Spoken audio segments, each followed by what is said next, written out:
আসসালামু আলাইকুম। আমি রুমা মাহমুদ। আমার পেজ রুমাশালা স্কুল থেকে সবাই কেমন আছো আপুরা? আলহামদুলিল্লাহ আমি ভালো আছি। আজকে আমি আপুদের জন্য আম, হাতা কাটিং করে দেখাবো। হাতা কাটিং, ঠিক আছে? আজকে দেখাবো 38 সাইজের আপুদের একটা নর্মাল হাতা কিভাবে কাটিং করবে, একদম বেসিক থেকে দেখানো হবে। তাই বলবো পুরো ক্লাসটা মনোযোগ দিয়ে দেখবে, তাহলে ইনশাল্লাহ কিছু শিখতে পারবে। দেখতেই পাচ্ছ হাতার একটা শর্ট হাতার পিক, প্রত্যেকটা জায়গায় প্রত্যেকটা নাম লেখা আছে। তো আমরা ওই সবে না যাই, আমরা কিভাবে আজকে হাতা কাটিংটা করব দেখো। এই কাটিং স্কেলটা ফলো করে আমরা হাতা কাটিং করব।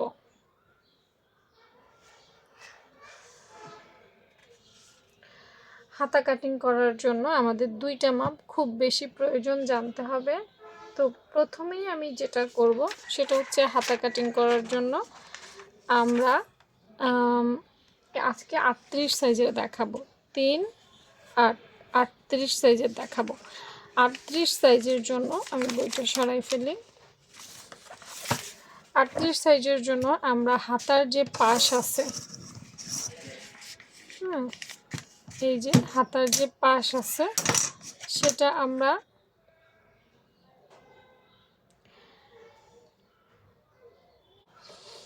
আমরা 8.5 ইঞ্চি নিতে পারি। 8.5 ইঞ্চি, ঠিক আছে? দেখো পুরো একদম বরাবর 8.5 ইঞ্চি আমার পাশটা আছে। যেহেতু আমি কাগজের রুলসগুলো বোঝাবো তাই কাপড় নিচ্ছি না। এখানে আমার বাড়তি, এখানে 8 ইঞ্চি দেখতে পাচ্ছ, একদম এখান থেকে এখানে বরাবর। আমি যদি ফিতা দিয়ে দেখাই তাহলে আর একটু ভালো বুঝবে। দেখো বরাবর এই যে 8.5 ইঞ্চি আছে, 1 সুতা পরিমাণ বেশি আছে, ওইটা ধরার বিষয় না। হ্যাঁ, একদম বরাবর 8.5 ইঞ্চি আছে। আর লম্বা তো আমরা আমাদের ইচ্ছে মতো নিতে পারবো। আমি লম্বার মাপটা ধরো লম্বা এতটুকু দেব, একটু হাতা সেলাই করার জন্য আরেকটু নিলাম। এগুলো ফ্যাক্ট না, মূল জিনিসটা হচ্ছে হাতার কাটিং স্কেল। তো এখান থেকে এখানে আমরা পুরোটাই নিচ্ছি, শুধু হালকা অল্প একটু না নিলে চলবে, এতটুকু না নিলে চলবে। এটা কেটে আমরা ফেলে দেব। তো প্রথম বিষয় হচ্ছে হাতার পাশের মাপটা নিতে হবে। দ্বিতীয় যে বিষয়টা সেটা হচ্ছে হাতার একটা ডাউন শেপ, মানে উপর থেকে ক্রমান্বয়ে নিচের দিকে নামে, সেই ডাউন শেপটা আমাদেরকে নিতে হবে। তো আমরা এই ডাউন শেপ আমরা ডান পাশ থেকে অর্থাৎ খোলা পাশ থেকে নিব, এটা মনে রেখো। আমরা ডাউন পাশটা সুন্দর মতো 3 ইঞ্চিতে নিব। এই যে দেখো 3 ইঞ্চিতে নেব।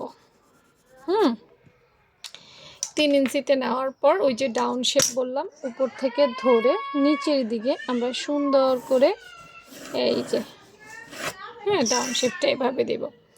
দেওয়ার পর আমার খাতায় যে কাটিং স্কেল আছে দেখো, এই যে কাটিং স্কেল আছে, এই কাটিং স্কেলটা এখন আমরা ফলো করব। কীভাবে ফলো করব দেখো, বাঁকা করে প্রথমে ফিতাটা ধরবো, এখান থেকে এখানে বরাবর 9 ইঞ্চি, বাঁকা করে, সোজা করে না, হ্যাঁ, বরাবর 9 ইঞ্চি। 9 ইঞ্চি হইলে আমরা 9 ইঞ্চির অর্ধেক কত, 4.5 ইঞ্চি। এই যে দেখো 4.5 ইঞ্চি, এই 4.5 ইঞ্চির মধ্যে আমরা একটা দাগ দিব বা বৃত্ত দিব। 4.5 ইঞ্চি। তারপর আবার এটা থাকবে, আবার দেখো এই যে 4.5 ইঞ্চি, এখান থেকে এখানে আবার 4.5 ইঞ্চি। তাহলে এইটার আবার অর্ধেক করব। এটার অর্ধেক হবে 2 ইঞ্চি 2 সুতা। এই যে 2 ইঞ্চি 2 সুতা। আবার আমরা এখান থেকে এখানের অর্ধেক বের করব। এটা করেছি উপরের দিকে, এটা করব নিচের দিকে। তাহলে এখানেও 2 ইঞ্চি 2 সুতা। এই একদম মেপে দিতে হবে তা কোনো কথা না, আমরা চোখের পর চোখ দিয়েই তো বুঝতে পারি, তাই না? অর্থাৎ প্রথমে কি করলাম দেখো, এইটার মাঝখান বের করলাম, দেখতে পেয়েছ, এইটার মাঝখান। তারপর আবার এই যে ছোট যে টুকরো আছে এটার মাঝখান বের করেছি কিন্তু উপরে, আবার এই ছোট অংশর মাঝখান বের করেছি কিন্তু নিচে, তাই না? হ্যাঁ, এখন আসো উপরে নিচে কেন করলাম। এই উপরে এখানে আধা ইঞ্চিতে একটা মার্ক করব, আবার সেম নিচের আধা ইঞ্চিতে একটা মার্ক করব। এগুলো কেন করব? পারফেক্ট হওয়ার জন্য করব, অন্য কিছুর জন্য না। হ্যাঁ, তারপর দেখো আমি যে আমার কাটিং স্কেল সেখানে প্রত্যেকটা বিন্দু মিলে গেছে না? হ্যাঁ, এখন আমরা এখানেও প্রত্যেকটা বিন্দু মিলাবো। প্রথমে এই কর্নার থেকে আমরা এখানে যাব, এই, তারপর আমি একটু ঘুরে নিচ্ছি, আবার এখান থেকে এখানে যাব, আবার এখান থেকে এখানে যাব, আবার এখান থেকে এখানে যাব।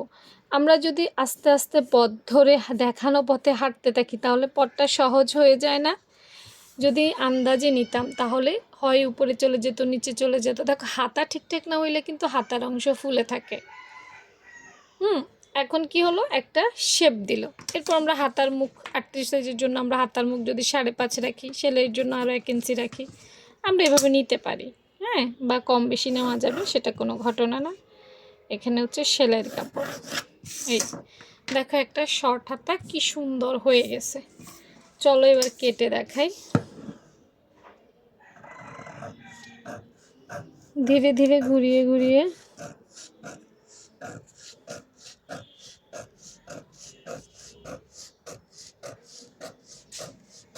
না, আমরা দাগে দাগে আমাদের যে মার্ক আছে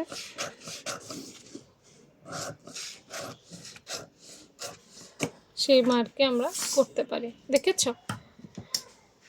তুমি যদি নিজে কাটতে মানে উইদাউট দাগ, তাহলে এদিকে চলে যাবে, সেদিকে চলে যাবে। হাতার এই অংশটা দেখবা ফুলে থাকে বা টান খায় বা অনেক ধরনের সমস্যা হয়। ম্যাক্সিমাম ক্ষেত্রে হাতার প্রবলেমগুলো পাই। কিন্তু এভাবে যদি কাটিং করো, জিন্দিগিতেও হাতায় কোনো সমস্যা হবে না। তবে পারফেক্ট কাটিং স্কেলে কাটতে হবে। শুধুমাত্র 38 সাইজের জন্যই আমার এইটা দেখানো। এটা 3/4 হাতায় ব্যবহার করতে পারবে, শর্ট হাতাও ব্যবহার করতে পারবে, ফুল হাতাও ব্যবহার করতে পারবে। অর্থাৎ একটা শিখলেই তুমি সব পারবে। এ ধরনের কাটিং স্কিল যদি ভালো লাগে পেজটা ফলো রাখতে পারো। আর কেমন হয়েছে অবশ্যই মতামত, ঠিক আছে? মতামত না দিলে কিন্তু নেক্সট ভিডিও পাবা না। তাই মতামত দিয়ে দিবা কমেন্ট সেকশানে, কোন সাইজ দেখতে চাও, কি হাতা দেখতে চাও। ওকে, ভালো থেকো সবাই, আল্লাহ হাফেজ।